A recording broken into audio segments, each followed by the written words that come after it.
Welcome to Dylan Experience Podcast. I'm your host, Dylan Sessler. Today is episode 17. Sometimes I forget counting, so it was hard to figure out. It was actually 17. I have an incredible guest lined up for you. But before we get to that guest, don't forget to check out my book, Defy the Darkness. It's been on Audible, Amazon. It's on Target.com. It's on Barnes & Noble. If you've read it, leave a review. It really helps me. I want to hear about how you guys like the book. So I check on those. Also, don't forget to check out my inspirational text platform. You can just text hi to 1-608-336-4480. But now, the reason you're probably here to check out my super awesome guest. I'm so excited to bring this guy on. He's a fellow TikToker. He's a father of 6, a genuinely, and I can't emphasize that enough, a genuinely good man trying to share a beautiful message. My next guest grew up in a family where abuse was the norm, and that later kind of turned into his marriage. Today, he has created an incredible community of over 300,000 followers where he shares his thoughts on love, self-respect, abuse, narcissism, and I think personally the most important, breaking the stigma on what it means to just be a human being. And my guest today is Brian Hamlin. Brian, this has absolutely been a long time coming. How are you, dude? It's so good. I've been waiting for like a year and a half. I know it feels surreal that we have been following each other and like always commenting on each other's stuff and DMing each other every once in a while, and yet we've never actually sat down and talked. And I think like this is we talked for maybe 5 minutes before this, so this is like the first time we're talking, and this is awesome. Oh, it is awesome. Totally cool. So, Brian, there's a lot to discuss.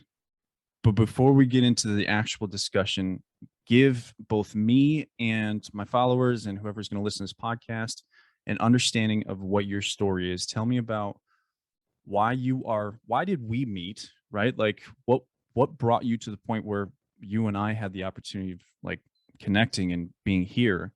And tell me about your life. Tell me about your story. Who are you, Brian? You know, it's kind of interesting because we kind of got the same circle of people that follow us. Yeah. So I'd always see you on TikTok, and people would tag you in videos. They would tag me in videos. Right. It was kind of cool to see. But you know, where I grew up, I've got 3 brothers and 1 sister. So we got a family of 5 kids.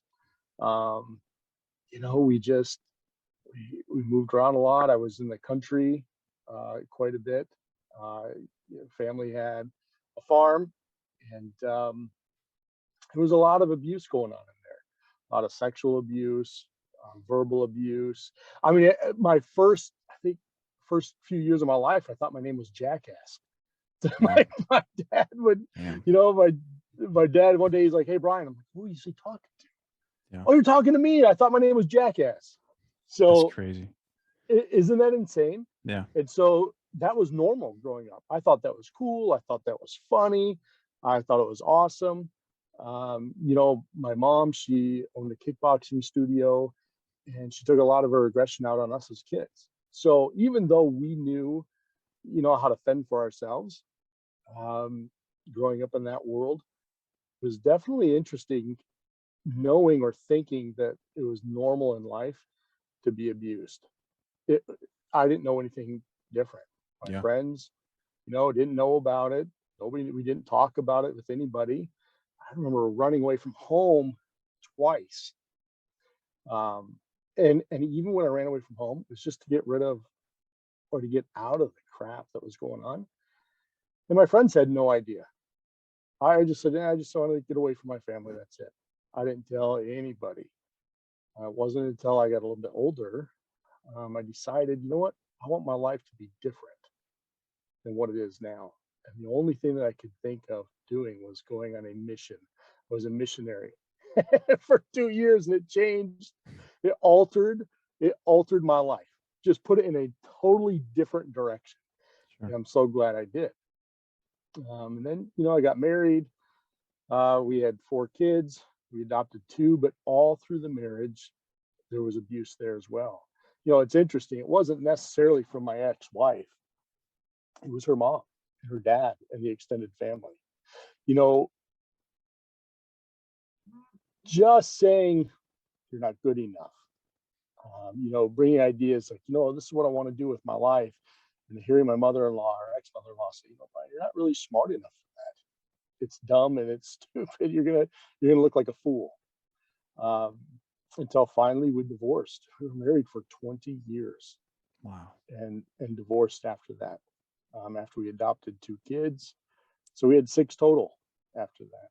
And it's amazing because that abuse is still fierce in their home. Just fierce. And so I decided, you know what? After the divorce, I'm going to do whatever I want to do. I'm going to fricking be me and screw them. To hell with them. I don't care. Love it. So it's amazing. I did. And the doors that have been unlocked and the people just saying, oh, this is what I needed. I needed to hear this. But the true secret is I started doing this just to remind myself that there are great things out there. I started off my videos with them for myself. Just that self-talk. I could go back to my videos and I could see them and I could hear myself talking to me. That's it. And then what happened, other people started listening to them. And it resonated with them.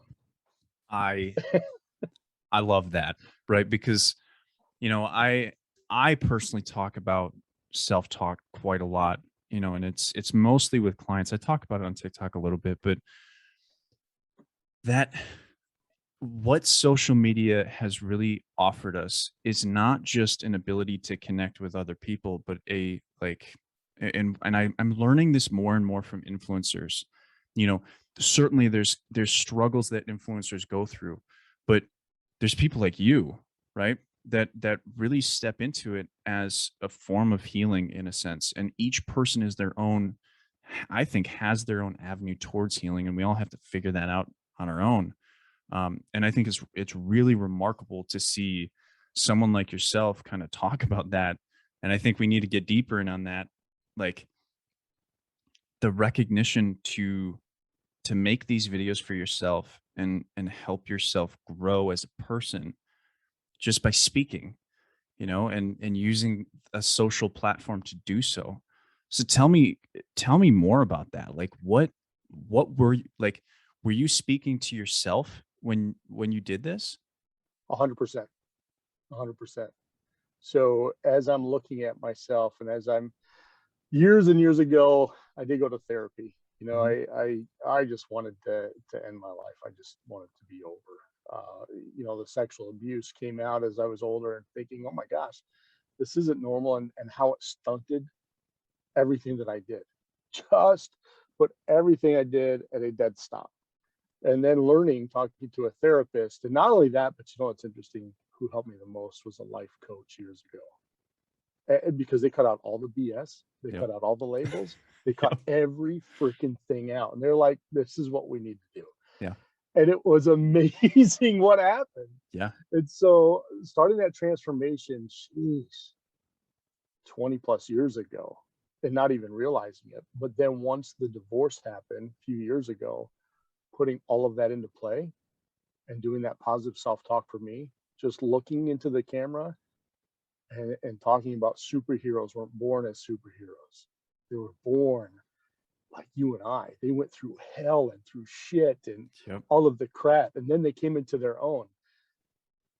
And that's what I needed to hear from myself.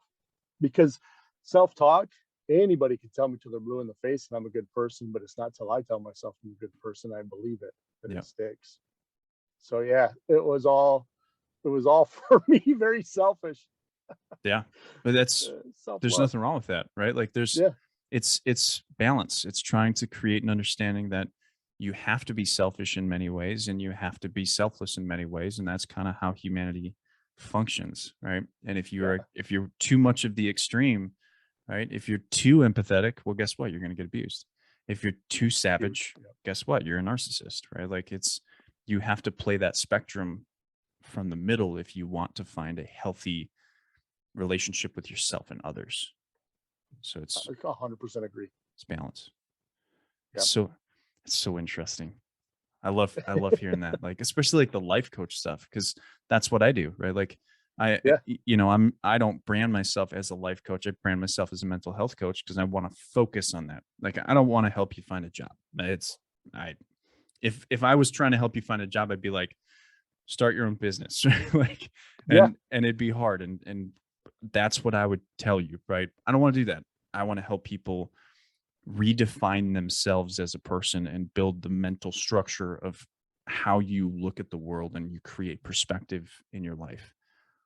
So tell me about that experience. Like who is this life coach? One, and then what did they teach you that helped you the most? So this is a guy named Mike, and it was, my anxiety was through the roof, just through the roof. And I thought I was just the worst guy in the world. Um, Especially after my divorce, I was convinced that I was a narcissist because my family convinced me that I was. And it wasn't until I talked some therapists Yeah. and this life coach. It's like, Brian, you were fighting to survive. Yeah. You were reacting to the abuse that was there. And it just sunk in like, oh my gosh, I'm not a bad guy. And it was insane that, nope, I wasn't a bad guy at all. And so what this guy did is he specialized in anxiety. So Okay. he's the anxiety free coach. And so what we did is a lot of work on just accepting, and it's acceptance, and not getting into the negativity, because once that negativity comes in, it seems like we're just kind of fighting Hmm. against ourselves.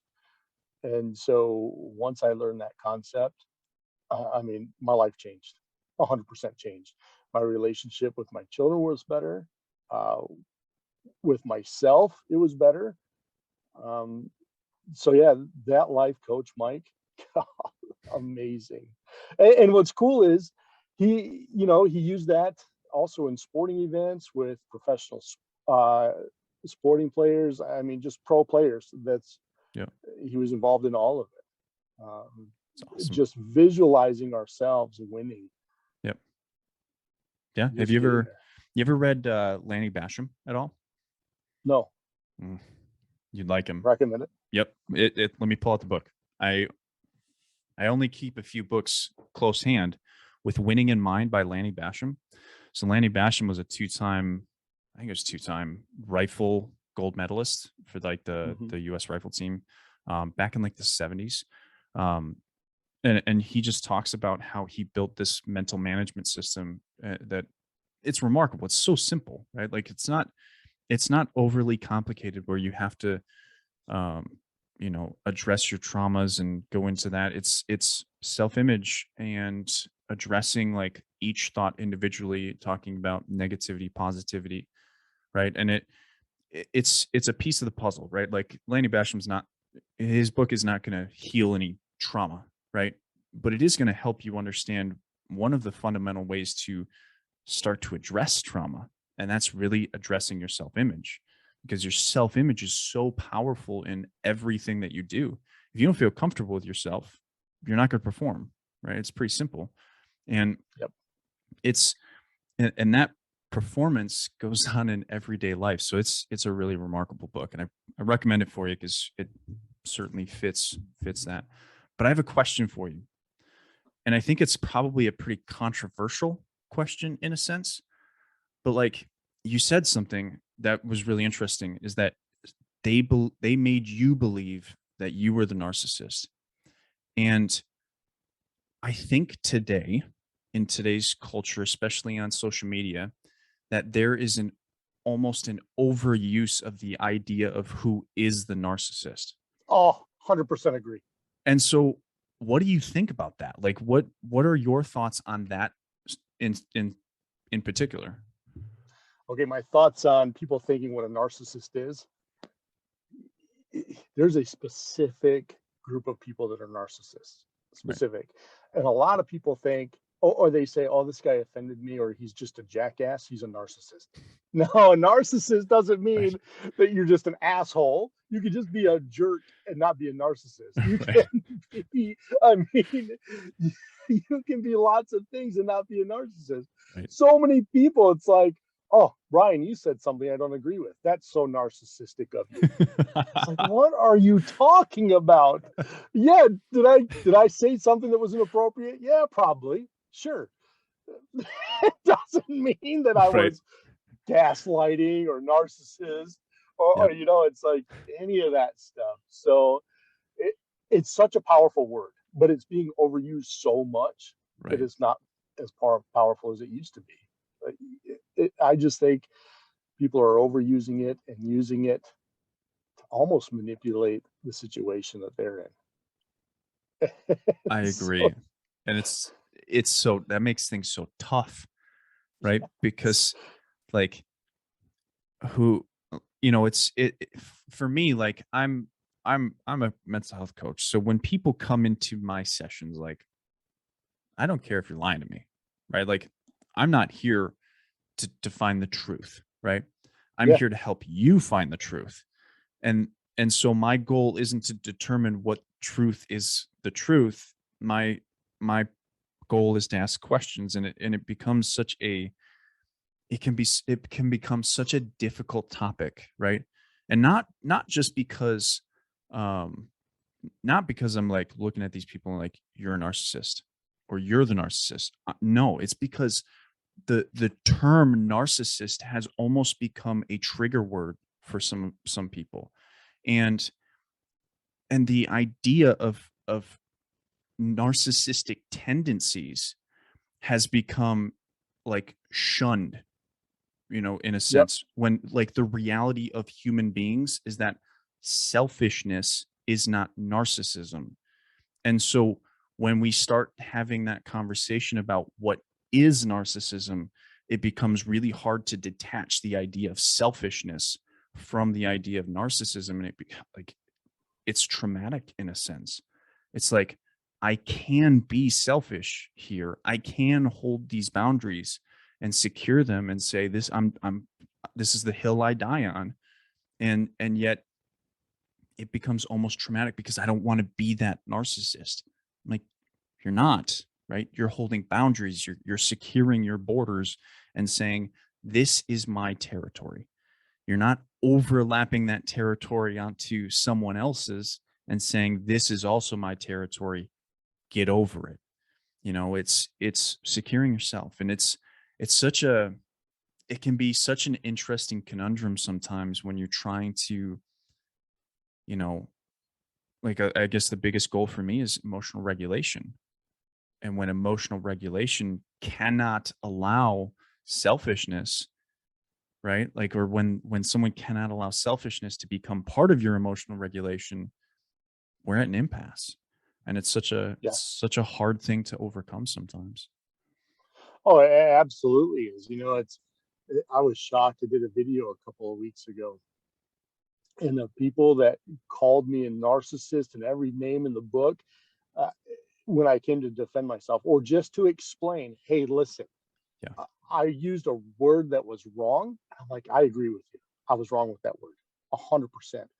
And just the name calling Yeah. was insane. And now here I am thinking to myself, God, man, am I a horrible person? Right. So I call somebody that I trust. Hey, this is what's going on. What do you think? Hey, Brian, just relax. Yeah. You're not a bad person. You may have made a mistake. Yeah. It's on those people that are just coming after you. And That's all. how do you, I guess, how have you dealt with, um, like, how have you kind of structured your perspective to deal with that? Because being an influencer as you are, right? You got 300,000 now, which is awesome. Congratulations, by the way. Oh, thank you. Um, how do you deal with the fact that you make one mistake and you are literally the villain? Isn't that amazing? Isn't it Yeah. amazing how that works? Yeah. Like, like we're not allowed to make mistakes. Yeah.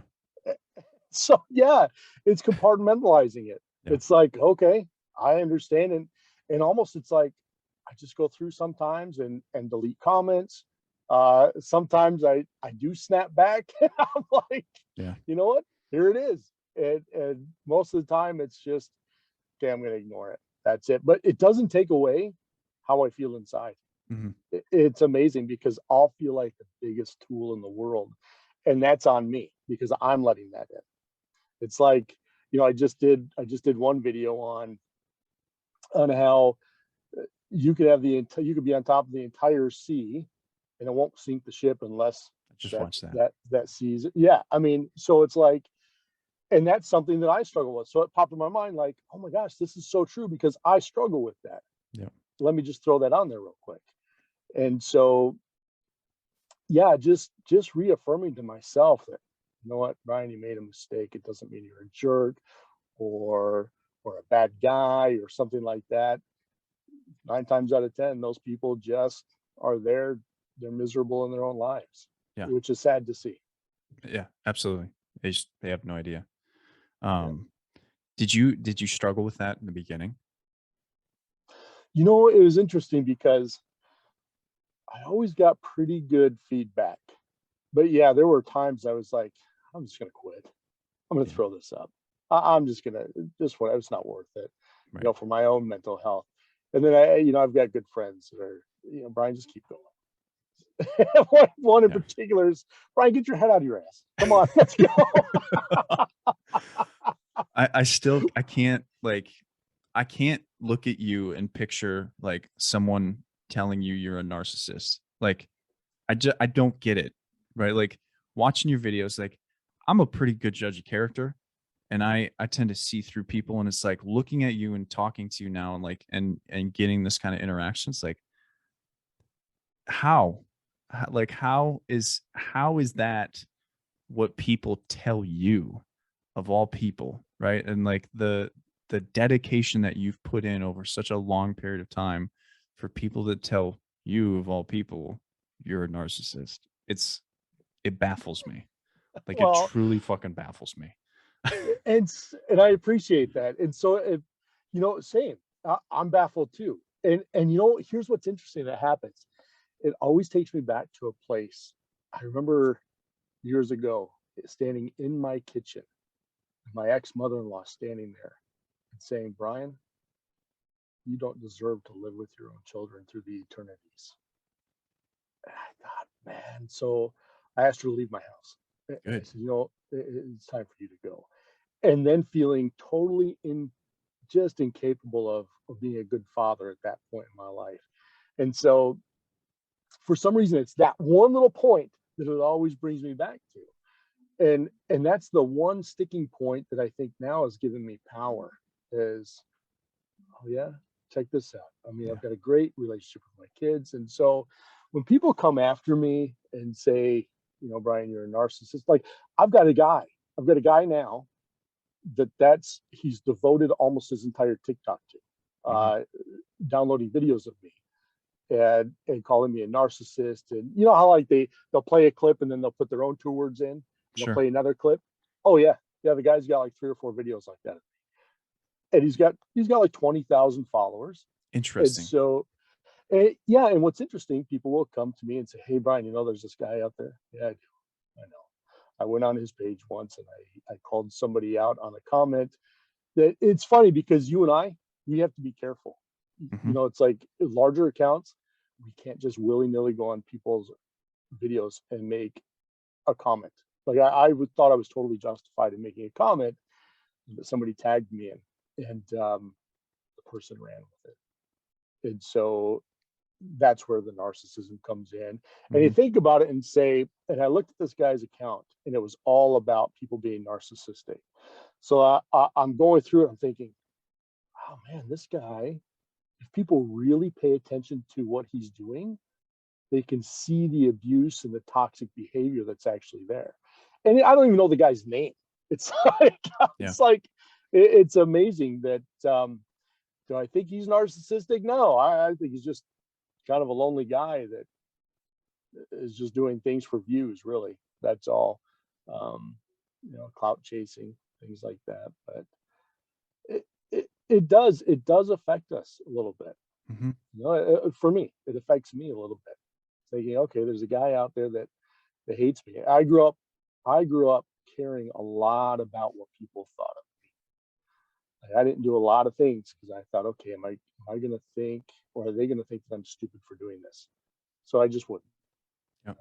And it's interesting because, I was like the 94, 95 amateur kickboxing champion of Michigan, Indiana, Ohio, uh, Windsor, Canada.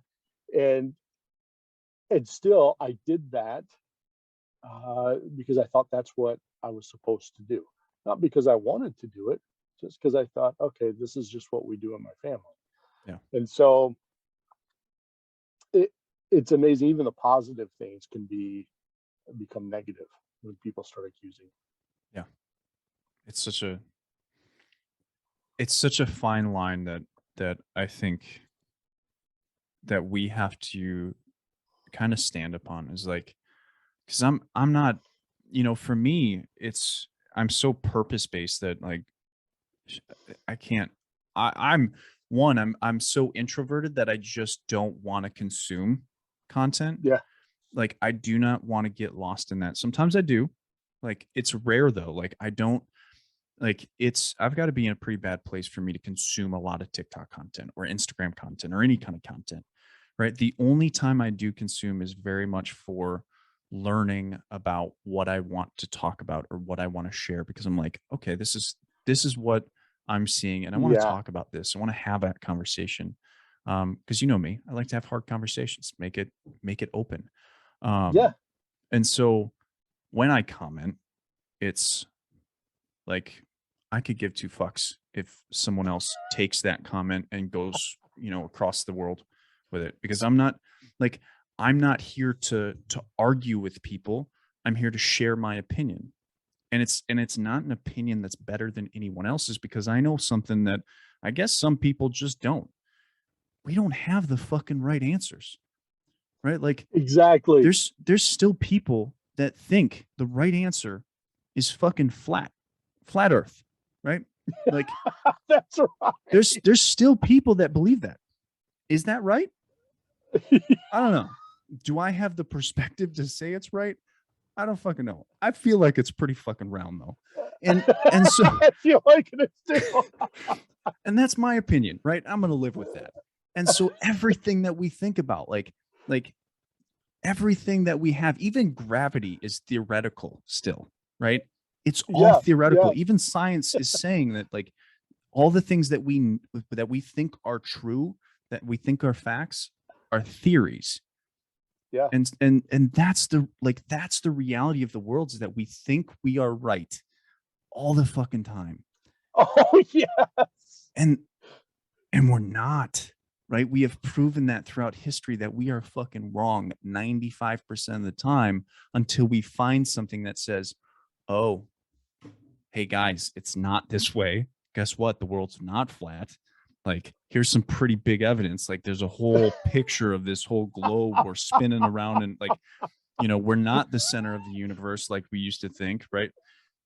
Like, and I don't know, like, maybe that perspective is wrong, but what it allows me to do is say, I'm okay with not knowing if you're right or I'm right.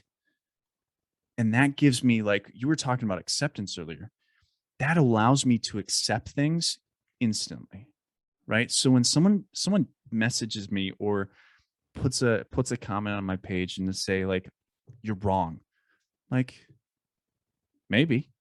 Okay. Yeah. Like, there's a definite possibility that 50-50 I'm wrong, right? I don't know, right? From what I know, that's what I think. And so when I push content out, when I talk about content, like, I know that eventually someday I might, one, contradict myself, because I can be a hypocrite, right? Two, it's probably going to be proven wrong at some point. And three, I'm okay with both of those, because that's going to teach me something. And the manner in which I am wrong is important to me. I'd rather push something out and have someone teach me that I'm wrong, but I'm going to make that decision myself. I'm not going to just trust every single person that says, hey, Dylan, you're wrong, because Who knows? Maybe someone someday says, Dylan, the world's flat. And if I just trust people, which is not the best idea, like, then I'm going to start believing the world's fucking flat. I'm going to start worrying about falling off the edge, you know? I don't know. It in our position, like, I think you have to be remarkably good at understanding that people want to tell you you're wrong more than they want to tell you you're right. And I think like yours and my niche, we're actually kind of proving the opposite in many regards until that line is crossed, where we start pushing into uncomfortable territory and saying, like, I'm going to point out something here. And when we do that, that's when people jump on us. But for the most part, like, we get good feedback. Like, I don't get bad feedback very often, right? Until I talk about something that's like controversial or, you know, I don't know. It's an interesting world right now. Oh, it absolutely is. And I love how you look at that. You know, it's like, it always reminds me of when there's a problem that we're facing, 99% of those problems aren't even going to come to fruition. Yeah. You sit back and you relax and you just wait. Yep. That's all. And Yep. a lot of times they just work itself out. Yep. And so I love what you said, you know, just, you know what, I'm going to be wrong or I'm going to be right. Yeah. I'm okay with either of those. Yeah. It's I don't think I really learned that until I became an influencer. Like, I knew it, right? Like, you know, for me, I consumed a lot of, like, I guess, success oriented content for the past 10 years or so. You know, just like everybody else, you watch YouTube, yeah. you watch Gary Vaynerchuk, Simon Sinek, you watch Tony Robbins, you watch Eric Thomas, you watch all those videos, you know, Jocko and David Goggins, you watch all that stuff, and it just inundates you with this idea that you have to make mistakes, but it never really teaches you what it means to make mistakes and learn from them. Or that, at least that's what I've kind of learned, is that when you actually step into the spotlight of, hey, here's my thought, and someone says, what have you thought about it this way? And you realize that you've been thinking about it wrong the entire time, or at least wrong in the perspective that creates negative outcomes for you. And when someone gives you the right outcome, you're like, Jesus, I've been thinking about this like this the whole time, and this is what you're supposed to do to get this successful outcome. I think that was the game changers. Like, when I stepped into being an influencer, I was like, the first few people that told me I was wrong, I was like, well, fuck you. You know, it was like I got Absolutely. like viscerally angry, because I'm like, like, you're questioning, like, it was like it was the traditional gaslight. It was like, you're questioning my understanding of suicide. I've lost my father to suicide. I've lost soldiers to suicide. I've almost killed myself. Right. And it's like, go fuck yourself, man. Like, you're Yeah. talking to the wrong guy. But then I was like, wait a second, what if I am wrong? And then and then it was like, I put things into perspective. Like, one, nobody knows the 100% of your context. So when they're judging you, they have no clue what you've been through, especially if you don't tell them, right? And then two, you have to look at them the same way. It's like, I don't know anything about them. So usually when I get comments that look like they're negative, I start with, why do you believe that? And it's remarkable. I actually had one on a recent video. It was about, I think it was about EMDR, and someone what was like countering EMDR. And I'm like, why do you believe that? And then she came out and she's like, well, I used to be very focused. She was a therapist that was very focused on EMDR, and she's probably going to be on the podcast. She's like, I used to be an EMDR therapist, and now I found this technique that gives me a lot better results without as much emotional discomfort. And I'm like, I could have said, fuck you, right? And completely negated the opportunity to have her on a podcast and discuss what we might be discussing. But here, because rather than become viscerally angry at something that I think I understand, I allow myself to get it wrong and, allow the opportunity for me to be wrong, but not put value in whether I'm right or wrong, and look at her and say, teach me something. And for me, it's changed things. And I learned that very early on as an influencer. And it's been a remarkable perspective for me. Oh yeah, it's amazing how it's almost like we've been conditioned to just protect ourselves and put those walls up and say and almost feel like we're being attacked Yeah. when it could be completely opposite. Yeah. And so it's like you said, nobody knows what you've been through, nobody knows what I've been through, and what the other person's been through. So it's really cool to hear that, somebody was able to actually express themselves because you were open Right. to it. Do you think that comes from like us growing up in the environment of our parents? Because we grew up before social media. And so do you think it came from that? Or do you think, because you're raising 6 kids, right? Like you have more access to younger generations that have technology. Do you find that kids nowadays are less reactive than like our generations, millennials and Gen X's, and like, what do you think social media is doing to how we respond in situations like that? It's interesting. My four oldest kids are 21, 18, and 16. My two youngest are Interesting. both 7. And so there's that huge age gap, right? Yeah. And to the point where, yeah, my older kids, they did have social media, but we didn't make enough money to get them all of Sure. the tablets Yeah. and all that stuff until the two youngest ones came along. And now it's like, okay, here's as a matter of fact, in the backseat of my car, I got 2 tablets, Yeah. one Yeah. for each one of my boys. Right. Right. So I've noticed a couple things.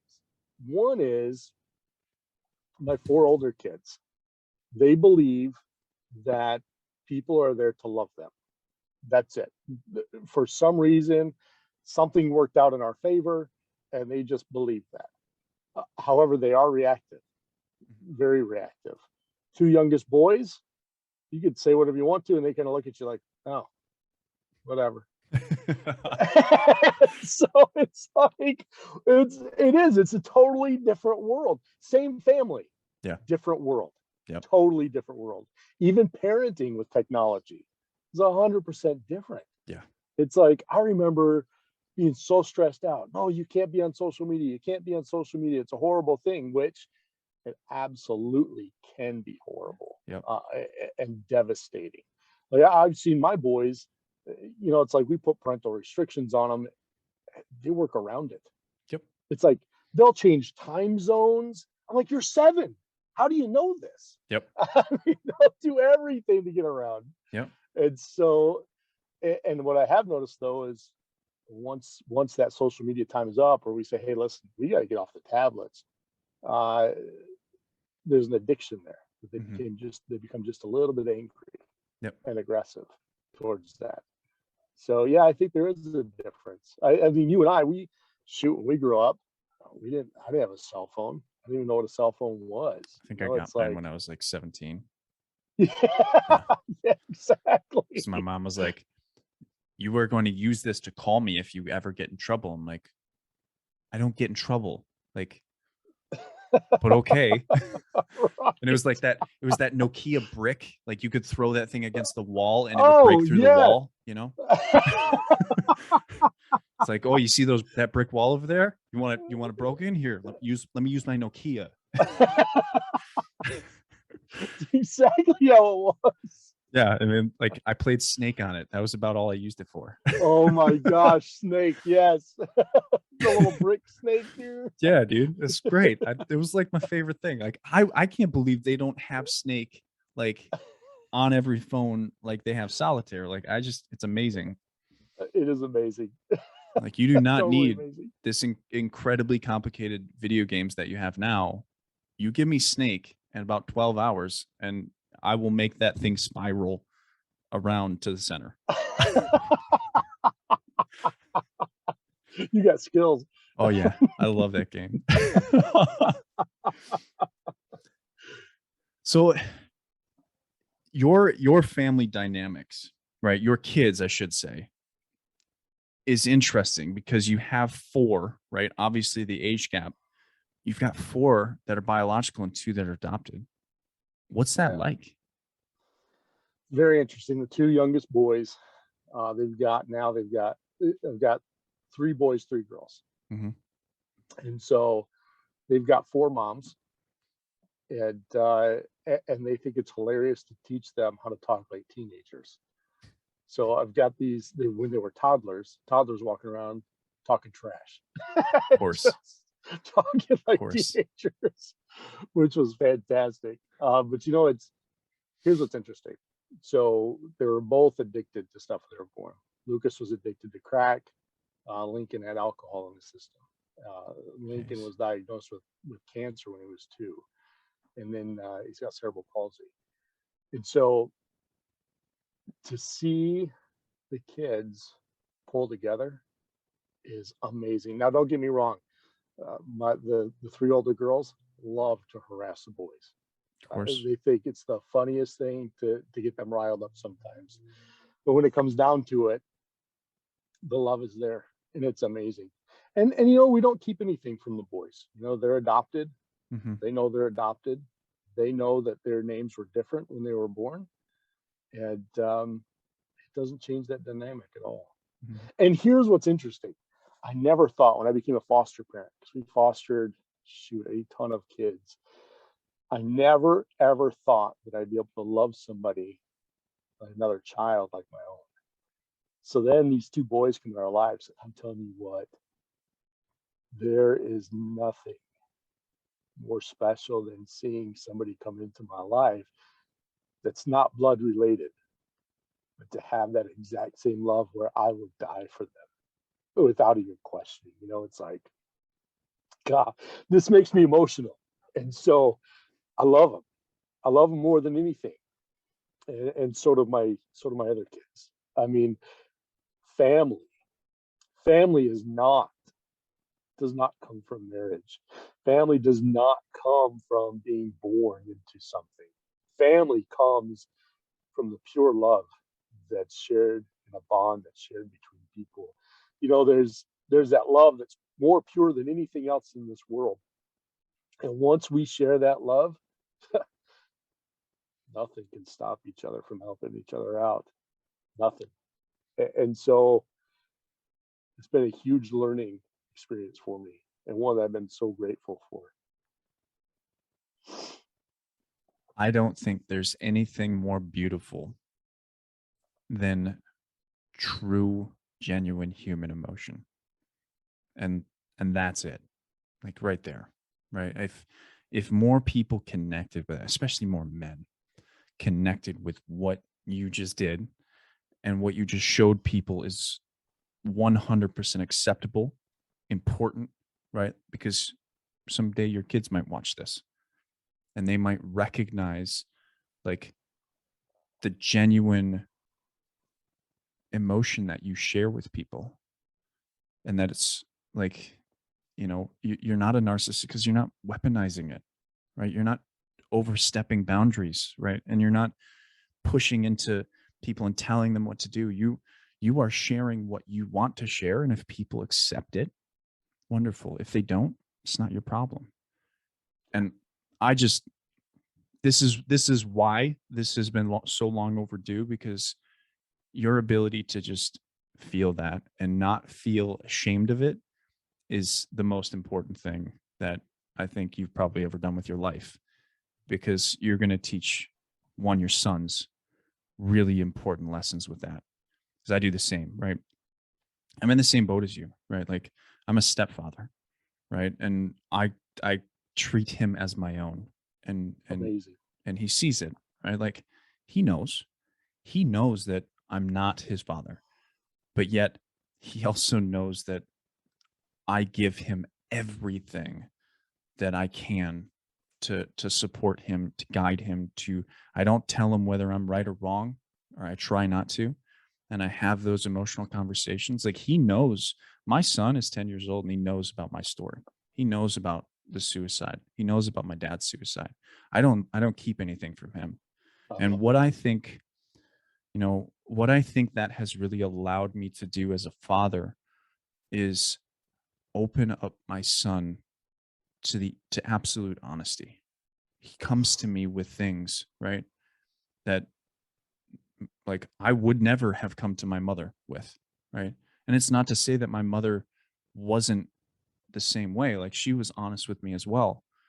But there's a difference between a son and having a son with a father and a son with a mother, and having that openness as a man, showing that it's okay to be emotional, showing that it's okay to express yourself, and showing your ability to express love without condition. And I just think, if we can if we can do stuff like this more often, where we can share that emotion, we can express that emotion openly, and show that to men, not just men but everyone. And you know I think honesty is the most important thing. It's not easy, right? I have to have discussions with my son all the time that are not easy. Sure, you have to do the same, where it's like, Absolutely, yeah. listen, you little man, like, you're you're stepping into territory that Uh, hurts people, and we got to talk about it, right? It's not, it's not an easy conversation, because you and me, like, we have the experience with both narcissists and our own experiences of being extremely empathetic towards people, and having to have that conversation and guide the realm of that to a boy at such a young age, and try and help them understand that you can't be this and you can't be this, because this is what happens, right? And somehow you need to make the understanding to find the balance in between is hard. And for, it's really hard on fathers, because it's not about the one conversation. It's about the 465 conversations that you're going to have about the same thing in 2 years at each specific age, that you need to be consistent. And and most importantly, you can't expect them to get it all in one conversation. It has to be, hey, we're going to talk about this again, and that's okay, but here's what we need to start understanding. I need you to pay attention. I need you to create some self-awareness around how you treat this person or this person, right? And I think it's so fundamentally important for us to be honest, but to be consistent, and to not explode on our sons. I think that's so important. I don't know. What do you think? I absolutely agree. And here's what's amazing. It's like we come from an era where dads didn't talk to their sons that way. And it was like fend for yourself. Oh my God, yes. And if you do something wrong, you're a dumbass, you're stupid, and get your head out of your ass. What the hell are you doing? And you just feel tiny. And then it brings in that anger of just that total anger, and then wanting to hide Yep. things and lie about Yep. it. And so It's easier. it is. And so somewhere along the line, we've gained that from somewhere. Okay. Maybe it's because of what we've been through Right. that we've learned, okay, it has to be different. It just has to be different than before. There's a cycle that wasn't working. Let's change it. And here's the question, right? Like, this is me kind of going back to my idea that I'm probably fucking wrong. Um, are we wrong? Have we Right. gone from like, this is where we grew up and we were like, we fucking hated this? Are we on the opposite spectrum, and are we balancing it? What do you think? Yeah. It's hard because there are some times that I just fall in and I'm like, okay, you boys want this? Well, it's not so bad, all right. Or picking my battles. And then I kick myself sometimes because I didn't pick the right battle. Right. Right. Absolutely. I just had this conversation with my son. He huge sports fan, huge, right? This kid will watch every sport that is on, right? Like, I think he would watch cricket, even though he doesn't even know it exists yet, right? Like, we've never taught him about cricket, but he would watch it just because it's a sport. Well, Yeah. he's watching this basketball game that was going into overtime, and I'm like, it's your bedtime, right? I'll let you watch the first overtime, and it got him to like 9:30 or something like that. His bedtime's 9:30, so I let him sleep, or I let him stay up longer. But then I'm like, the overtime's over. I need you to start getting ready for bed. And he was mad, right? Oh yeah. He was so mad. I'm like, I remained calm. It was a situation where I was like, follow your own advice, you bastard, right? Like, I and have I'm so like, many of those with myself. Yeah. and I'm like, don't get, he does not mean to disrespect you right now. He is mad because of the game. Calm yourself down. Show him the consistency of, this is the boundary that you're putting out, and he wants to cross it. You hold him to it, right? And slowly we got him into bed, and that's when I had, like, when he started, you know, it was one of those times when he went to bed and he was like, I don't want to hug. And I'm like, fair enough. Like, I didn't push him. And then the next day, I think the most remarkable thing happened. I was going to address it, but then he walked up to me, or like we were going out the door or something like that. And I was still thinking of like, how the fuck do I address this with this kid, right? Like, Oh yeah. I'm having that overthinking moment, and he looks at me. He's like, Dylan, I'm sorry about last night. And I'm like, what? I'm like, I'm like, I'm like, oh man, like, you're, whew. like it got me emotional, because it was like, Jesus, like, I didn't teach him that. Like, and maybe his mom came in, I don't know, but like, it was a moment where it was like genuine, like, he really did feel bad about it. And I never intended that. Like, I didn't try to make him feel bad. Like, I gotta get you to bed. Like, this is the battle I'm fighting today. Is it the right one? I don't know. Like, I don't know how long. Maybe it goes into 4 overtimes, and like, that was the battle I needed to fight, right? Or maybe it ended that overtime after 5 minutes. I'm like, whatever. I don't know, but like, and that's the conversation we had. Is like, it's like, listen, bud, like, I'm gonna get it wrong. Like, I have to enforce boundaries at some point, and for me, I have to make the choice, which is really hard to say, where is the line, right? Like, how late do I let you stay up? Like, you need sleep. You operate better when you sleep. When you don't get enough sleep, you get more aggressive, and it's hard, right? It's like, I don't want to push you, and I don't want to take this opportunity to see these sports events from you. But where's the line? And he was like, I understand, and I got angry last night, and I probably shouldn't have. And I'm like, that's all I need you to understand. It's like, I just need you to have that self-awareness and just continue working towards understanding that self-awareness. Like, was it pleasant to deal with you? No. Right? Was it necessarily wrong of you? No, because you're 10 and you're still learning how to emotionally regulate yourself, and I understand that. And that's why I was just consistent with you rather than being angry at you. And it was like I'm having conversations with a 10-year-old here, and it's like, he's getting it because I'm being consistent and I'm being honest with it, and I'm sharing this stuff, and I'm like, I'm not hiding my feelings, but I'm giving him my feelings at the proper time where he can understand them, rather than when he needs to butt heads with mine versus his. And it's been, I don't know, it's really incredible to watch that play out. And yeah, I You don't know, it's even, cool because you gave him all the tools that he needed. You yeah, gave him all the tools. And could you imagine if he just got angry? Like, so it's so easy to do. yeah. You could have taken all of those tools away from him Oh because now man. he's just focused on one thing. Yeah, And it's, you know, how I grew up. I'm a mechanical contractor by trade, sure. and so I have to know a lot of things. And so and it doesn't come over just 1 year of experience. It's my entire life.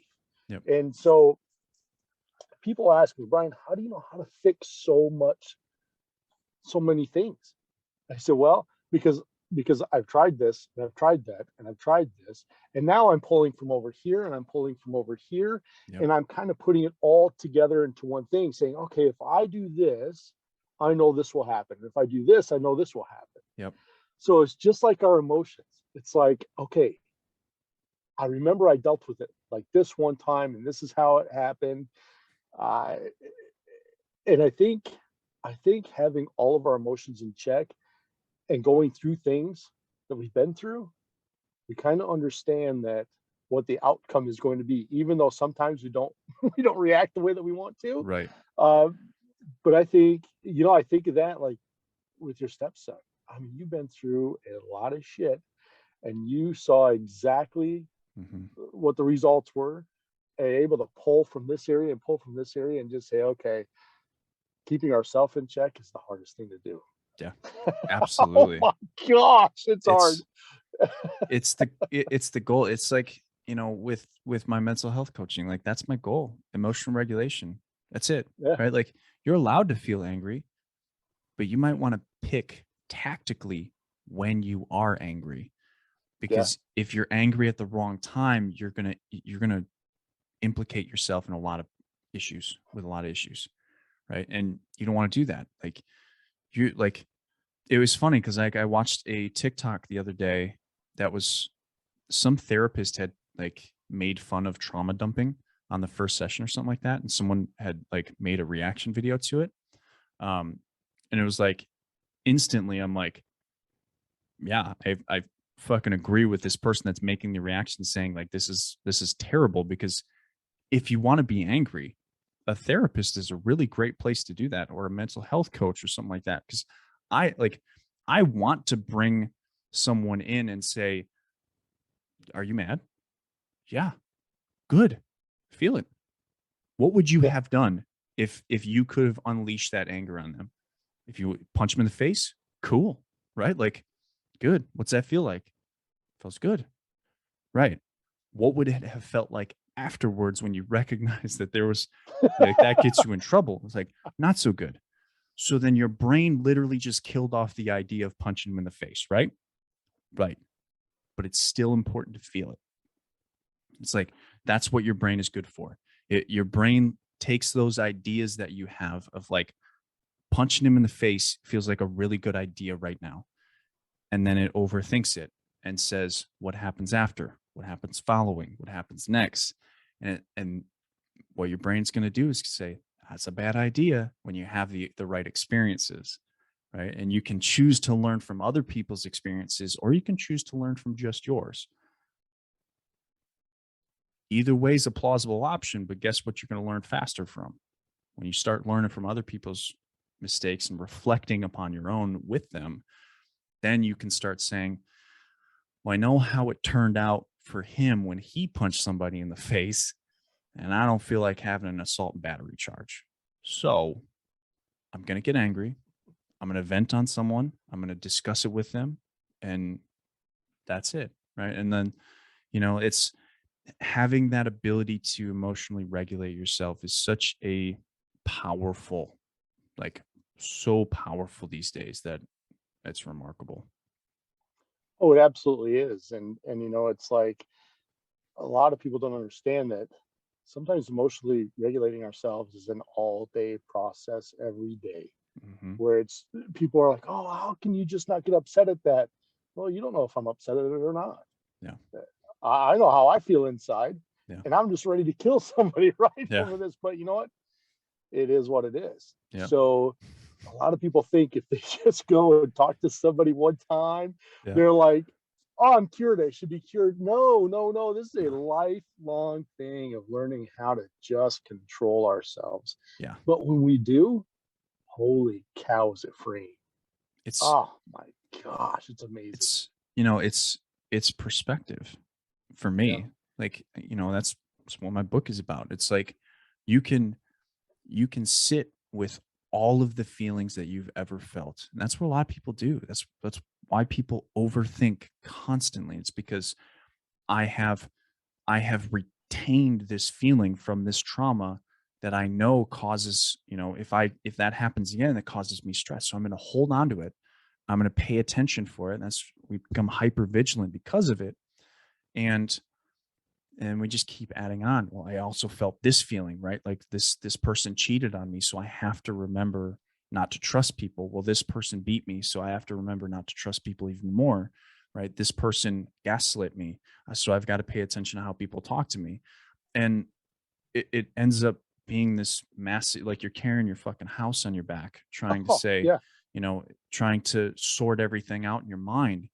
And what I try and help people understand is that you can trust one thing. You can trust that people are going to do what's in their best self-interest, right? It's not like, yeah, that their self-interest might not be fucking comfortable for you. They might beat you because that's in their best self-interest. They want to control you in some way, or they want to gaslight you, or they want to cheat on you, or they want to do this, or they want to do that, or they might help you and then hurt you, and then help you, and then hurt you, and then continue that cycle. And it's not about creating an understanding of how that person values the things around them. It's about creating the structure within yourself to understand what you value and whether you want to keep that person in your life that supports your values. If they don't support your values, well, guess what? Like, everyone in your life dies, whether it's Yeah. before you or after you. And so when you start looking at people and understanding they're only temporary, you start gaining an understanding that you can value this person for as long as they're willing to value you, and recognize that that's all you can do. It's like, if me and you, Brian, have become best friends after this and we talk for 12 years, and then all of a sudden one day you betray me in some crazy way, and then you do it again and again, like, that's when I have to start looking at this relationship and say, this isn't what I value. And I hope that this person changes his mind and becomes a better person. But I all I can do is impact what I can do. And I can say whatever I want to you, but I can't change you. I can't change you. I can't change my wife. I can't change my son. I can't change anybody in my world unless they're willing to be changed by me. Right. And that implies that there's some form of choice within all of us.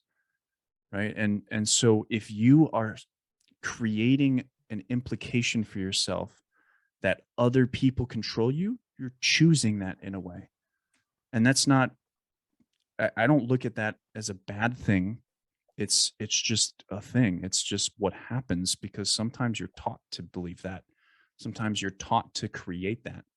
And so it's all, for me, it's all about perspective and seeing that idea that you have the choice to do whatever you want. The implications will follow, obviously.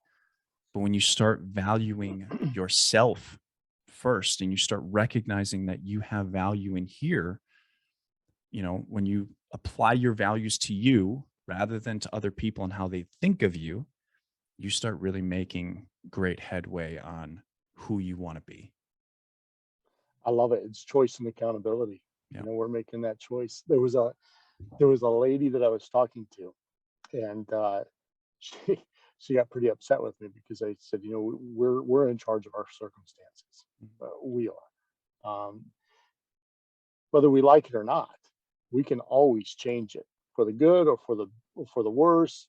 Yeah. And she disagreed with me. She said, "No, I'm in an abusive relationship. I'm on dialysis. I don't have a job. I can't change my circumstances."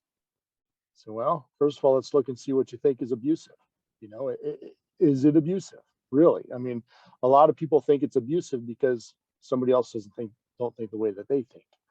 And so, I said, okay, well, if it's abusive, you can still make a change. There are so many different avenues that we can go through to make a Absolutely. change. And she didn't understand that. She ended up blocking me from social media. And I thought, okay, well, this is a prime example of help me without me doing any of the work. And so it's interesting how we are in charge. We Mhm. we really are. It doesn't mean Could it mean living out on the street? Yeah, it could mean that for sure. Yeah. Could it mean not, not being, we're not going to be in the situation that we're in now, It, but still, we're and it changing. and it certainly could mean death, Absolutely. right? Like 100%. that's what people are like. I think that's where people don't get it, is because death isn't a choice. But it is, right? Like Yeah. you could choose to stand up to your abuser. Not saying it's the right answer, right? Right. Again, like I think what you and me understand is that there's no right and wrong here, right? We don't know what's right and wrong. All we know is that you have a choice, and that choice is really, whether it's right or wrong, is determined long after you make it. That's the hard part, is like, you Yeah. got to make a choice, but you don't know the outcome, whether it's going to be right or wrong for you, until 5 years, a year, 10 Yeah. years, 15 years. You might not know for 20 years, like I did. I almost committed suicide in 2015. I didn't know it was the best thing I ever could have done for myself until, well, here I am, right? Like, now I've written a book about it and I've shared it with people. But like, in the moment, I was feeling pretty shitty about myself, right? Oh, Like, yeah. and so what people don't understand is that death is still a choice. And that's like, I have to be careful here, because when you talk about death, you're talking about suicide, you're talking about murder. Like, I'm not saying those are right, but there's viable situations where that's all you have in some regards. And again, I'm not saying it's right or wrong, but that's what some people realize is the right thing for them. And I don't know, right? Like, I have the I think the vision and the perspective to understand that I don't know what this person's going through. Like, I kind of look at this from my father's point of view, right? My father committed suicide when I was 6. I don't know if it was the right answer for him, but I understand if it was, right? Because Right. it's not my choice. It's not up to me to determine whether it's right or wrong from him. Like, I've been told all my life, right? For the most part, most of my life, that he was a sick man and he made the worst choice possible. And I just disagree. I don't know. I disagree too. I Yeah, do. like, I'm not saying it was right for me. No, but at the same time, maybe it was, because here I am, right? Here I am impacting, nearly 500,000 people in Amazing. less than 2 years. Where, like, if my father had not done it and he had stayed, potentially a person that could have easily been abusive, I don't know. Would I be where I am today, impacting the world like I am? I don't know, but there's a possibility that I wouldn't, right? And who knows, maybe I would have gone down the road of drugs and alcohol like he did, and chosen my, passive suicide rather than outright suicide. I don't know, but I do know I'm here right now because of the choice that he made and the choices that I've made. And I realize what I feel is right for me, and it's right here. That's what I know. I love that because of that, you and I are talking Mm-hmm. and there's a friendship. And Yep. so it's like, yeah, was it tragic? For a lot of people, yeah, absolutely. Yep. And and and things that we go through in life, we have to learn, but it also sets us up for something else. Like our paths could be totally different right now. Yeah. Totally different. Like you said, you could be drugs and alcohol right now. Yeah. I could be drugs and alcohol. We could be off doing something else. Yep. But no, instead, our paths crossed because of something that happened years, a lifetime ago. Yep. And it's just amazing to think of it that way. Yeah. It's yeah. It's a I mean, domino it's effect. yeah, absolutely. It's like thinking of the butterfly effect, and like, Yep. changing one decision. Maybe I wouldn't be talking to you. Maybe I wouldn't even know you. Maybe I'd be like, I fucking TikToks for dancing girls. Like, I'm not getting on that Exactly. app, right? Right? Like, Exactly. I could be one of those guys that looks at this app and says, nope, not doing that, right? Yep. And I don't know. it's remarkable to look at that and start to realize, you know, and to kind of bring it back to the idea of choice, and that we do have a choice. Like, you're going to make the choices that you make. And if you've already made them, you cannot judge yourself from what you know now, right? And you have to recognize that you didn't know, or you were conditioned to think that way, or you weren't, you know, maybe you did know, but you did it anyway. And maybe that's because you haven't addressed the things that you need to address, you know. And it's really important to understand that it doesn't matter what choices you have made. It matters what choices you do have to make, and to pay very close attention, to start learning from your history, start reflecting on who you are, start really digging into the structure of who you have become because of the things around you. And if you want to create change, you have to make different choices and start sacrificing the choices that get you the negative results. And I think that's just such an important reality to start paying attention to. Yeah, absolutely. Sacrifice brings a lot of blessings. Hmm. Whether the sacrifice is, some sacrifices are easy, some are hard, but Yeah. I mean, the choice is amazing. Do you ever think, I'm sure most people have, do you ever think that in your own mind you conjure up this scenario that happens in your life, or like how you're going to Yeah. talk to somebody? It's like you're going after them, like, oh Yeah. yeah, I'm going to get you, I'm going to get you. All of a Yeah. sudden, it turns out that way. Yep. It's like, oh my gosh. And then you think, why did it have to turn out that way? Oh, that's because I decided to have Yep. it turn out that way. Yep. I chose that. I didn't say, okay, in my own mind, I didn't conjure up the thing where, okay, if they come and talk to me, I'm just going to be lovey dovey and say, how are you? You know, it's like putting them on blast and all that stuff. Like you said, and it just kind of spirals out of control from there. But I swear, if we just change that a little bit, Hmm. maybe not lovey dovey, but okay, yeah, I understand this is a shitty situation, and maybe that person's being an asshole to me. I'm just not going to react to them. Hmm. How different would that turn out? Yeah.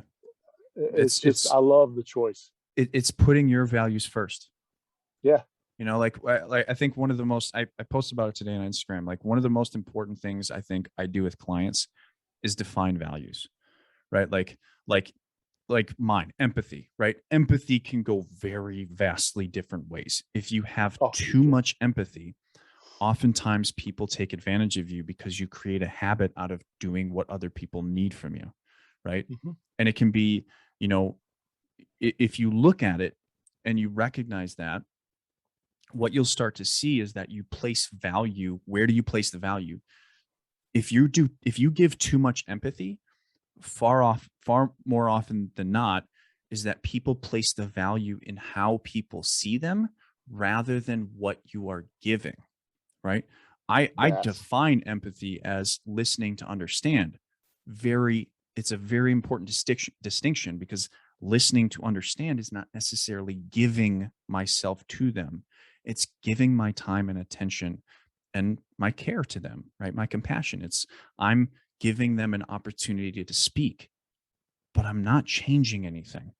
I'm not doing anything like crazy for them. I'm not supporting them in ways that I cannot like cannot support for myself, right? It's Yeah. listening to understand, and that's me giving my action of empathy. And if I choose to take it further, that's my choice. But my value very much is built upon how I view the idea of empathy rather than how I think other people will view that idea of empathy within me, right? And so I've created this balance of I'm not over giving and I'm not under giving. I'm giving people what I believe is all I can. I listen to people. I listen to people all fucking day. It's my job, right? Like, I give empathy. And even when I don't have the time, people have the ability to message me. I don't always have the time to respond, but I do periodically try to check my DMs, and I try to respond to the ones that I can, right? And I have my text platform, I have my email list, I have everything that people would ever want to, you know, bring to, communicate with me. And I try to respond. I try and give people that what I'm actually giving, my empathy, because that's my value. And again, people take that and put the lens in the wrong place, right? Oh, 100%. Yeah. They put the lens, like if it's between you and me, they put the lens in front of you and say, how does Brian look at me? How should I give my empathy to Brian? And that's fundamentally wrong in how you look at your value systems. It should be, here's my definition of empathy, and that's what I'm going to give to Brian. I can't give more. And if I give less, I'm not going to be happy with myself.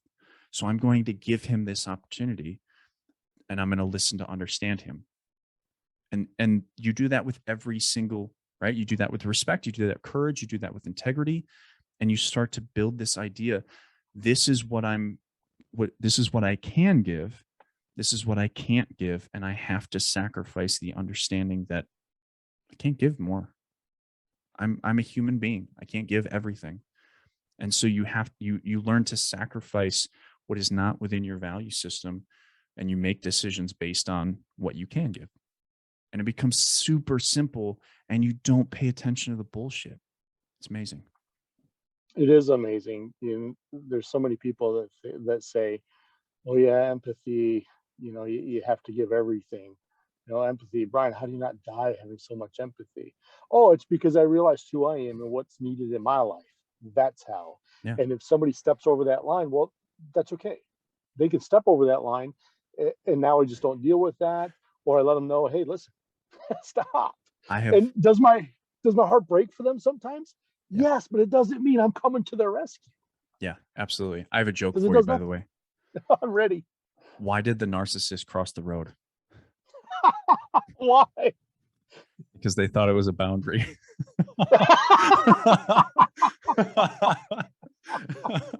I had a client tell me that one. That's awesome. That is so true. Awesome. I thought you'd like that. It fit with the conversation right there. It is. It's true. It's true. And people really try to take advantage of people that show empathy. Yep. And so whose fault is it when they're taken advantage of? Well, if I'm taken advantage of, that's my fault for not recognizing that and not stopping that. Does that mean that person's not responsible? No, but I'm responsible for me. And I think we have to be careful with that, because that, like, with that, that's assuming that people know how to manage that situation, or they've been taught. Like I it's hard because, like, you're not, because you're not wrong, but if you're not giving it to people in the right manner, they won't understand it, right? Because I know people that if they heard you say that to them, they would be up fucking set, right? Oh, huge upset. Yeah, absolutely. And so and it's simply a matter of perspective. Like, they don't have the ability to understand that you're not wrong, but that's a very harsh way of putting it for some people. And so, like, we as as influencers, I think we do have to, in some ways, be very careful how we package this stuff to people. And we don't always get it right. We try, like, but the reality is like, at some point, if you're offended by it, like, it's not my intention, and I see that all the time, is like these influencers trying to share with people like what they know. And it's like, it's not their intention to insult people or hurt people. It's their intention to help you understand that you do have a choice, but you have to take responsibility for it. You have to learn from it. You have to provide yourself the path forward, because I can only give you so much. Your experience is going to determine, your path. And it's hard. It's hard to explain things to people all the time. It's very touchy. It can. And like you said, people will get really upset and hurt over that. Mm-hmm. And so I agree, it's a hard subject, but at the same time, it's necessary. it is necessary, because how can I help somebody else out if I don't set that boundary for myself? If Hmm. I don't say, okay, this is what's healthy for me. Yep. Now, I understand we have to figure out what's healthy for you in that process too, or that other person in Yep. that process too. But people with empathy, I think far too often they get sucked into being a yes Oh yeah. man. And that is so destructive, Yep. so destructive. And it's hard. And then they look at you and say, well, if you don't do this, then you don't have a heart. Hmm. Well, okay, is that really the case? Is that how you feel? Because I feel a little bit different. Yep. And so it, It I can't tell how you're feeling on the inside. I it know how I'm feeling on the inside. it reminds me of, you know, and I'm gonna blast the veteran community a little bit here. Um, it reminds me of veterans in a sense, that especially veteran influencers that talk about like the suicide, like veteran suicide, and they say like, I'm here for anybody. That's dangerous, right? I don't say that anymore, right? You can DM me. I'm not going to respond to you for a while, right? Because I have boundaries, right? And so I don't outright say like I'm going to get back to you. And I've had people in my DMs be like, well, because you haven't followed me back, or because you haven't DM'd me back, like you're a terrible person or whatever. I've had that happen.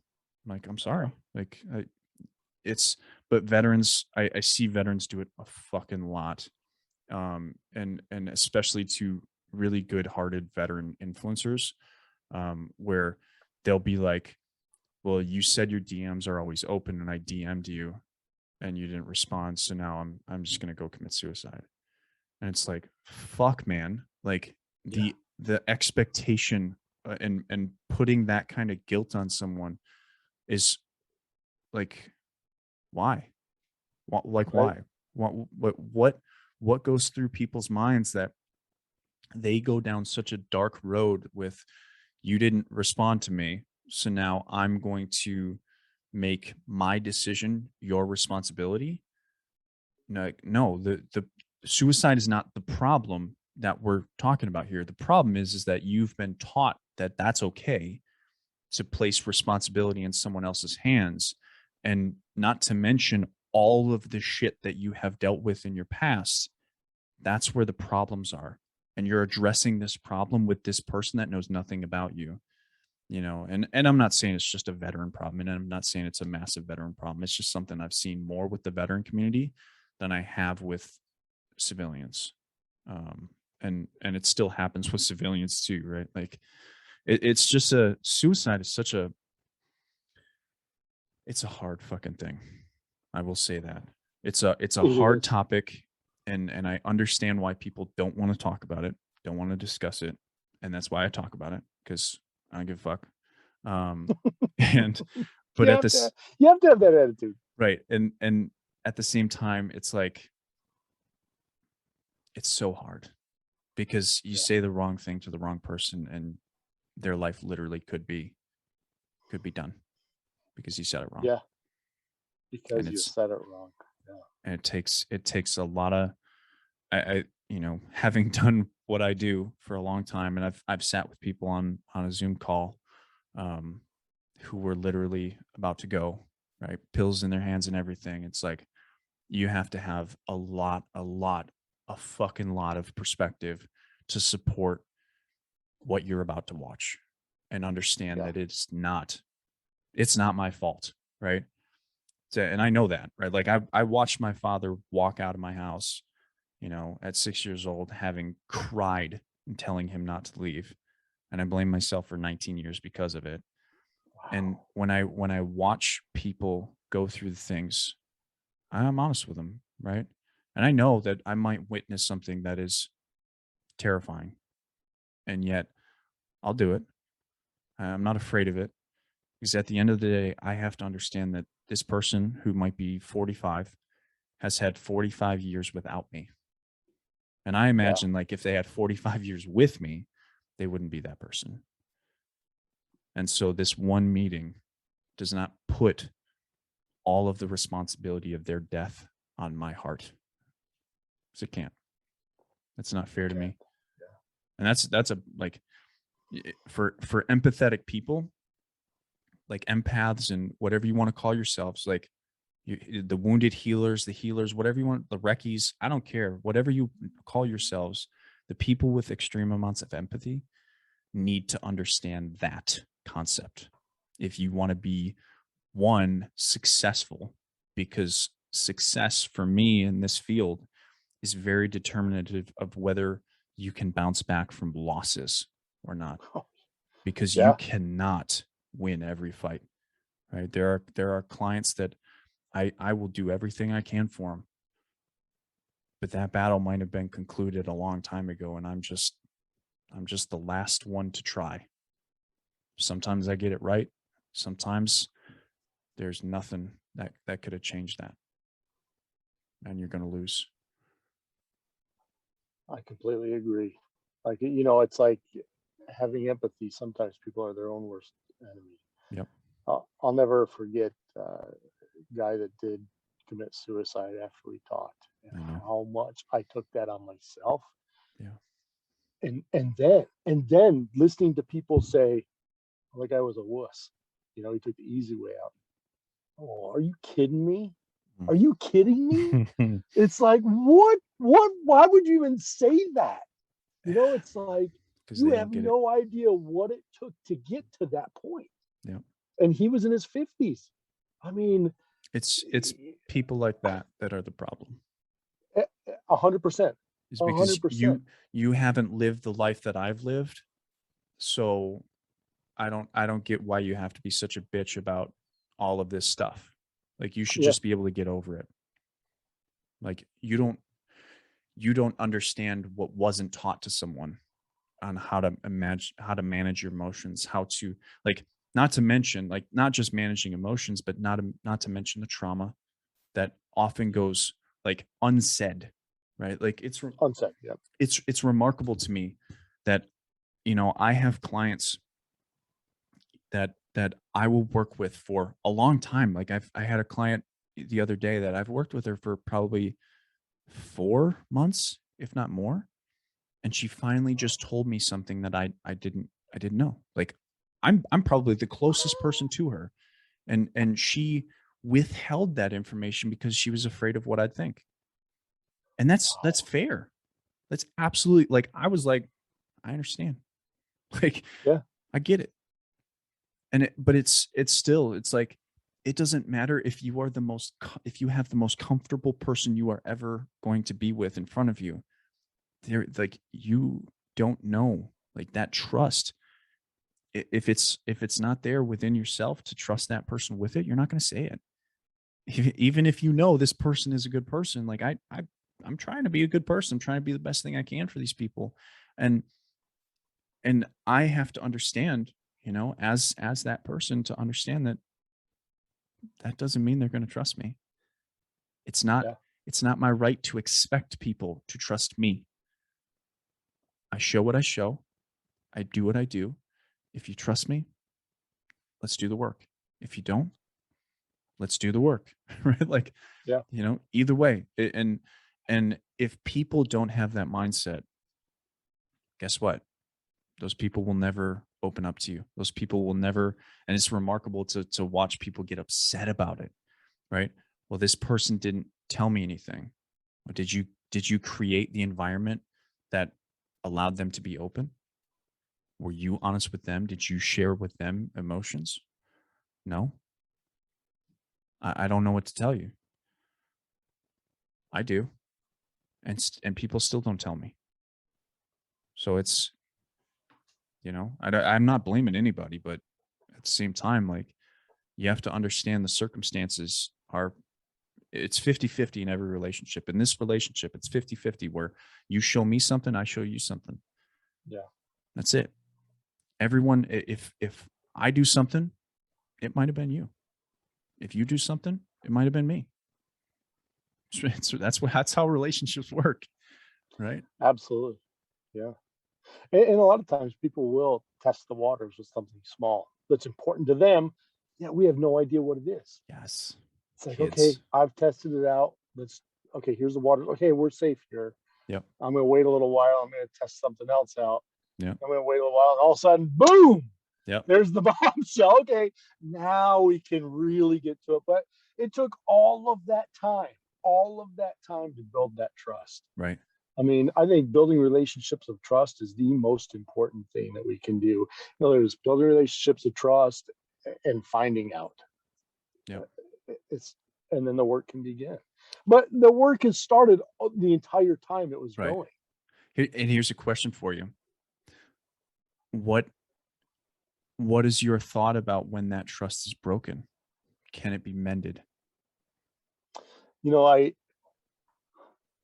always think that it can be mended. Sometimes it takes people a lot of work to do that. Mm-hmm. It does take a lot of work. But I think that's up to me. That's on me if I'm going to trust somebody or not. That's on me. Yeah. And so what a lot of people don't understand is I can't force you to trust me. If I break that bond, I can do everything in my power. Let's say I was cheating. I could tell you, okay, I'm on my way home. Here's my phone. Check it out. I'm just going to leave it unlocked so you can pick it up anytime you want to. I'm going to tell you that, okay, I'm at work, but I'm going to the store for a minute. Here's where I'm going. I could share my location. But if that person isn't willing to trust again, and they may be totally justified in it. Yeah, absolutely. That's a tough one. Yeah. Isn't that tough? So I know for me, I can trust pretty easily again. Mm-hmm. Probably because I've seen so much. Yeah. And I gave myself permission to do that. A lot of people will say, like you said earlier, a lot of people will hold on to that. Okay, mm-hmm. This is what happened. I'm holding on to this. Yeah. And I'm waiting for that next time somebody's going to do it. Me, it's like I had to learn a long time ago. I'll give myself permission to be hurt. That's okay. Mm-hmm. It's okay. And it's a hard freaking thing to come to that conclusion. Yeah. Hard. Right. That's a good question. It's an important question because I mean, I just watched the video and it was on YouTube, discussing like the idea of, what was it? I mean, it was infidelity, but there was more to it. And I can't remember what the full title was. Maybe I'll put the link in the description of this episode, but it was like so much of our relationships now end from infidelity, and where does it really come from? And it was really, really interesting to kind of, because I love that. I love learning about how people make decisions, why people make decisions, so it kind of inform myself. But it's really remarkable, and it's a really, really valid question nowadays because social media only makes it easier. You know, the technology only makes it easier to do things that are distrusting, you know? Mm-hmm. And so like the question nowadays is really like, it's not necessarily like, do you trust this person? It's like, can you rebuild your trust with this person if they were to do something that would go against it? Because humans are fucking humans, right? Like, absolutely. Like I said, like my idea of trust is I trust what's in someone's best self-interest, right? So they're going to do what they fucking want, right? I trust that. And if I'm not a part of it, I trust that, right? Like, yep. I trust that, you know, Brian, we may not be best friends because it's not in your self-interest to be best friends with me because you don't agree with me or something like that. I trust it, right? And I'm going to pay attention to our relationship and determine whether I need to trust that or not. And if I question it, I can ask like, hey, Brian, you want to be best friends? And like, you say yes. And like, okay. But then I watch actions and I pay attention to actions. And you say, you know, like whenever we come together, we do actually, in fact, act like best friends. We go meet, we go do stuff. We legitimately, you know, we don't expect anything from each other and we just be who we are. And I can trust that.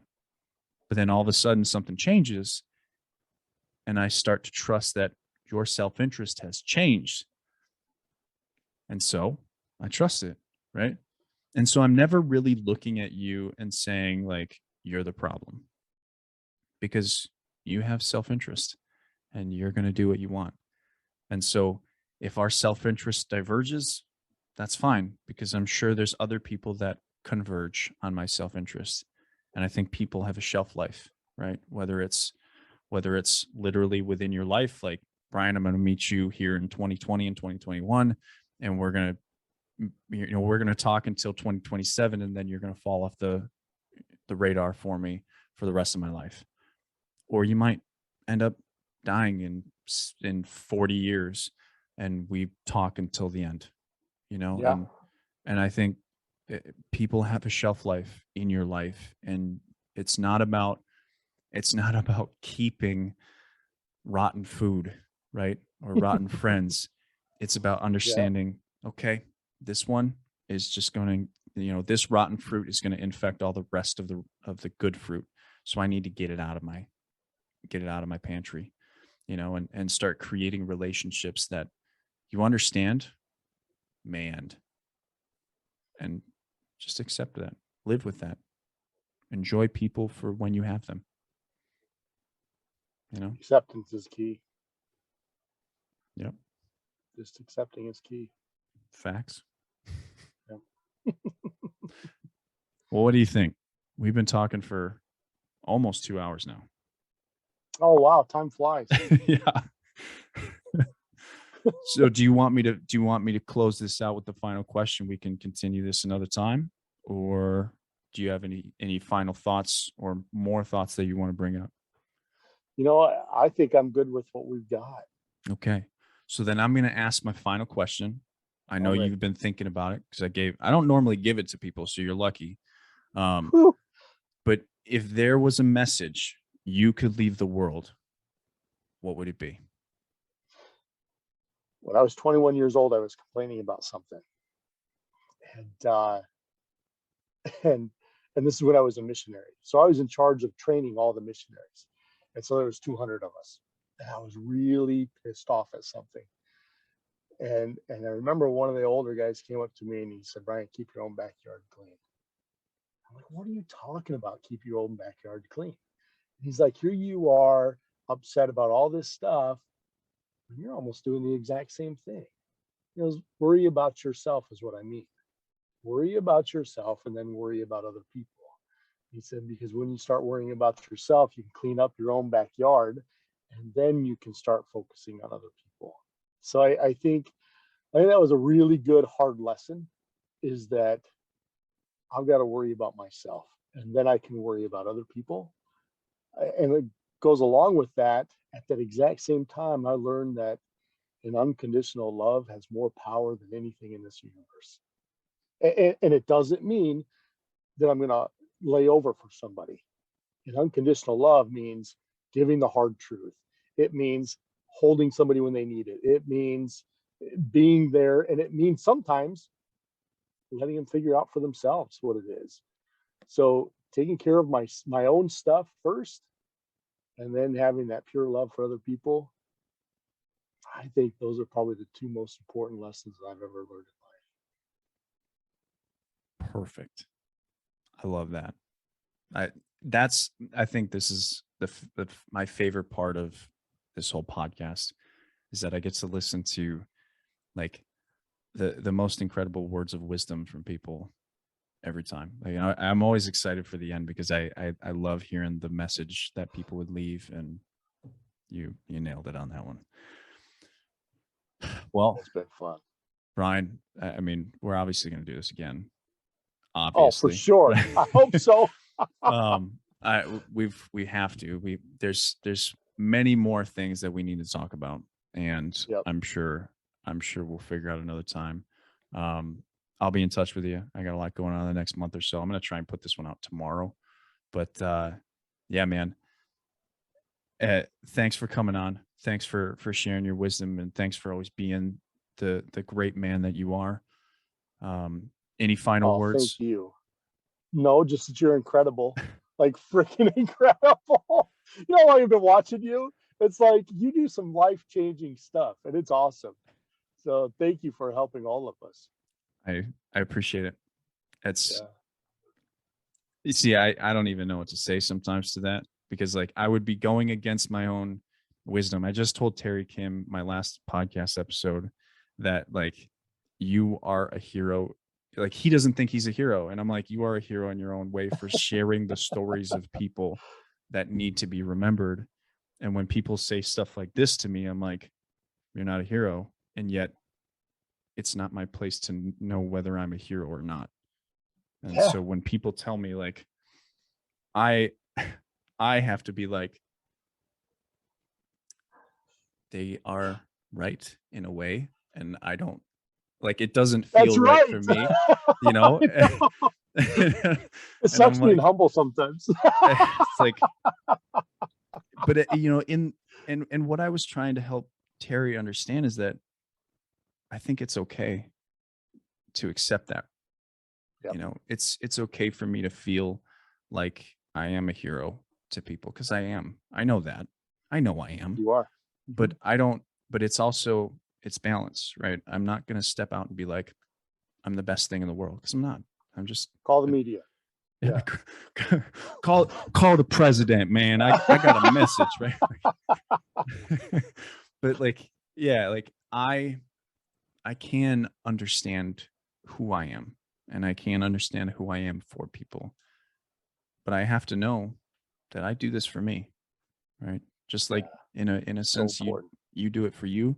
I, you know, my why is a little bit different from yours. It's not for healing. It's for, you know, someday I hope that I reach that 6-year-old kid that goes through the same kind of suicide that I went through. Yeah. So important too. And that's, you know, that's where, you know, it hits me in the heart, because I don't want people to see what I saw in many different aspects of life. You know, I've seen a lot of different things, hard things. And I don't want people to see it, but I know it's necessary to create people like me and people like you. And to recognize that if someone does go through it, that they realize that there's an opportunity for them to become the person that they want to be, the person that they don't trust themselves to become. But if someone's there to show them the way, to show them that happiness is possible, peace is possible, acceptance is possible, I'll fucking do it.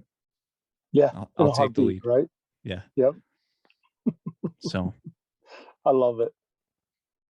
damn, I didn't think I was going to cry this episode. You're a good man. So are you. It's good to know good men. It's very good.